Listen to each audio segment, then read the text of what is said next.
Hey everyone! If you're like me, always on the lookout for the latest and the greatest in tech, you're in for a treat today. We're diving into the riveting world of AI, comparing two titans, ChatGPT 4.0 and Gemini Advanced. So buckle up, let's find out which AI takes the crown. First, let's talk about ChatGPT 4.0. Developed by OpenAI, this model is a powerhouse in generating human-like text.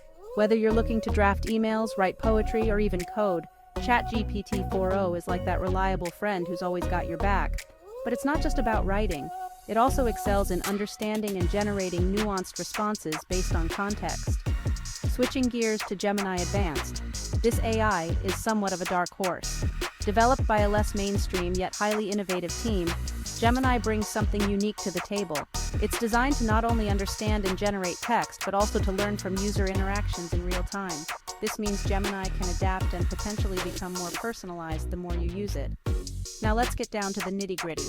In terms of user interface, both platforms are user-friendly, but Gemini Advanced offers a slightly more intuitive design, making it easier for beginners to navigate. When it comes to language capabilities, both AIs are multilingual wizards. However, ChatGPT 4.0 supports a wider array of languages, which is a big plus if you're looking to globalize your interactions. Performance-wise, both are neck and neck.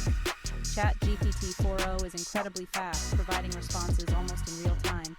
Gemini Advanced, while a tad slower, compensates with its ability to provide highly personalized responses after a few interactions. So, which one is better? Well, it depends on what you value more. If you need speed and broad language support, ChatGPT 4.0 might be your go-to, but if personalized, adaptive learning excites you, then Gemini Advanced could be your new best friend. There you have it.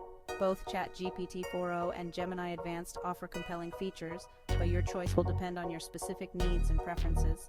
Stay curious, keep exploring, and let me know in the comments which AI you would choose and why. Thanks for tuning in, and don't forget to like and subscribe for more tech insights. Catch you in the next one.